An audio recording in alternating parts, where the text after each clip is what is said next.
Last month, I got 59% of my views on YouTube coming from Google search. And in this video, I want to show you how to rank your YouTube videos on Google as well.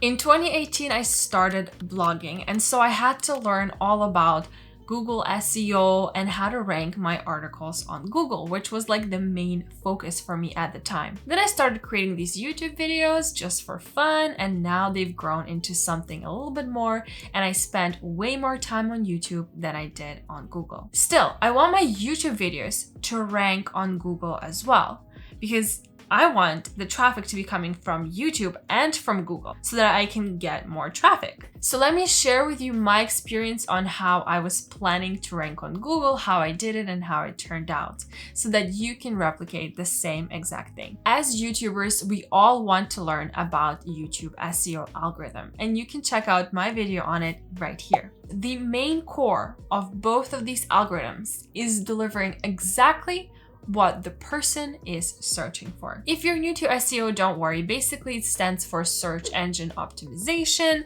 And it's like if somebody types a keyword on Google or on YouTube, their job is to provide you with the exact result that you were searching for. And so as content creators, we want to create that exact result so that YouTube and Google are satisfied and the viewer is satisfied. And if you didn't know this yet, YouTube and Google are basically the same company, so they do behave pretty similarly. And because of that, a lot of the rules that are operating within Google search and YouTube search are the same. The number one rule that will not only get you ranked on Google and YouTube, but will also help grow your audience exponentially is creating value-based content. When you're sitting down to record a video and then you edit it, and before that you outline it and come up with an idea, that's such a huge amount of work. You are a superstar for doing that. That's what I say to myself, at least. We both know that it's hard. So we want it to pay off, and it just makes sense. But what happens with SEO? The reason why you need to create the value-based content is because users on Google, when they type something in, if YouTube believes that a video is better than an article in that particular query, it will showcase some videos in the search results. And you want your video to be right there. There will still be competition because now you're competing not only with other videos, but also with articles. But if you have value-based content and a viewer that researched something, watches your video, and stops searching, that tells YouTube that you did your job because the user is satisfied. But if they watch your video, they don't get the information that they need. It was clickbaity, you're not talking about the proper things that you said you would be talking about. They keep looking and looking until they find the answer that they're looking for.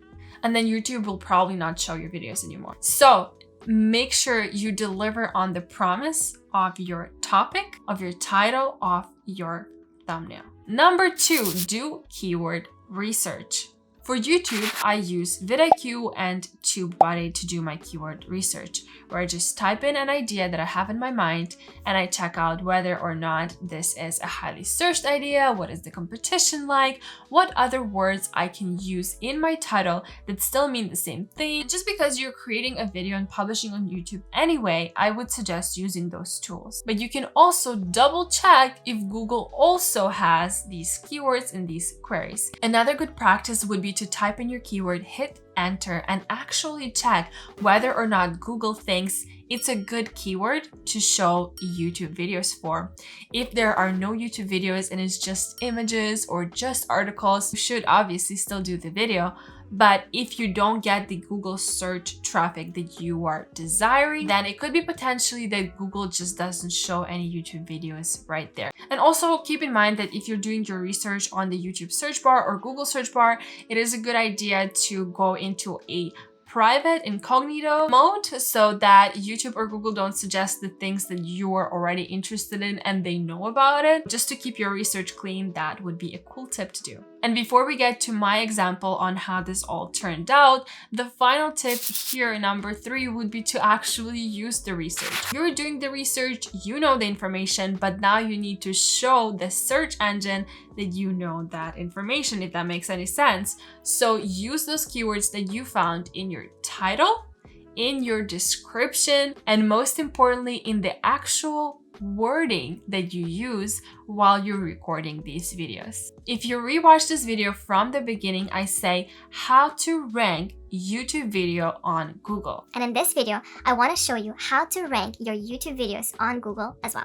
I'm giving another signal to YouTube or to Google that I'm talking about this specific topic. And I will use the same keyword in my title, in my description, maybe in my thumbnail, and also in YouTube tags. And that's a ninja hack for you, number 1. And I also have a ninja hack number 2 for you, which is using these keywords and the synonyms and the prepositions and all the different things that you found from your research.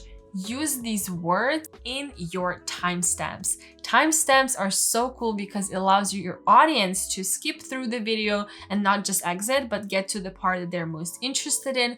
But it also gives you a chance to use the same keywords, similar keywords, synonyms, and whatnot in the description again. So again, you're sending more and more signals to YouTube. Hey, this is what this video is about. And before we go to look at my actual example and how I was able to get 59% of views on my YouTube videos from Google, give that video a like if you are enjoying it so far. It would really help my small channel out, so thank you so much. I'll be using my super fancy new iPad to show you what's happening with the analytics of my art YouTube channel. And if you want to check out my favorite productivity and just fun and learning and creativity apps for the new iPad, check out this video. I had a blast making it and I hope you enjoyed as well. So we're gonna go to the YouTube and YouTube Studio. In here, I'll go to Analytics and Advanced Mode.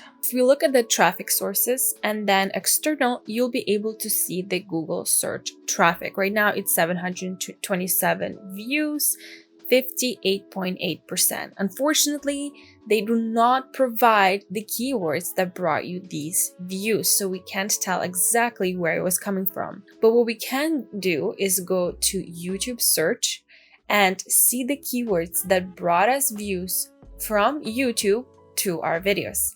And now use these same keywords and check on Google whether or not our videos rank. It's a bit of a longer process and you can't really find the exact precise answers you're looking for, but honestly it's good enough. So let's do some exploring. So if we want to just look it up on Safari here, I will right click and create a new private tab because I don't want Google to affect what I'm seeing based on my previous searches. So, okay, let's try Huios Canvas 13 unboxing. And that's where my video shows up number 1. And it makes sense because I have the unboxing keyword in my title here, also in my text, and I say it in the video as well. And last one we're gonna check is Grayscale to Color Procreate. And here is my video number 3 right here, and that's how I'm getting clicks to this video. Now, if we look at the actual video, as you can see, we have the Huios Canvas 13 review, unboxing, and testing. And I was hoping that whenever somebody types in Huios Canvas 13 and after that review or unboxing or testing, then my video will show up. And in the description, we have Canvas 13 review, setup on Mac, unboxing, testing, and my first painting. And then in the timestamps, I have introduction, which is like meaningless. Then we have unboxing Canvas 13, items, details, setup, testing. And throughout the video, I also say these same keywords so that I am able to rank on YouTube and on Google at the same time. Whenever I'm creating a video, I try not to think about too much about the Google aspect of it because I know that whatever people are searching on YouTube, chances are they're looking for the same thing on Google. So I'm just going to do my absolute best to rank my videos on YouTube And I know if they do, they're much more likely to rank on Google as well. And now let's do one more search and see what shows up. Oh, look, my face. And it says subscribed. I wonder if yours will say the same. If not, then you should consider changing it so you can enjoy more of these cringy endings every video, every week. Stay creative. I'll see you in the next one, and maybe watch this one next.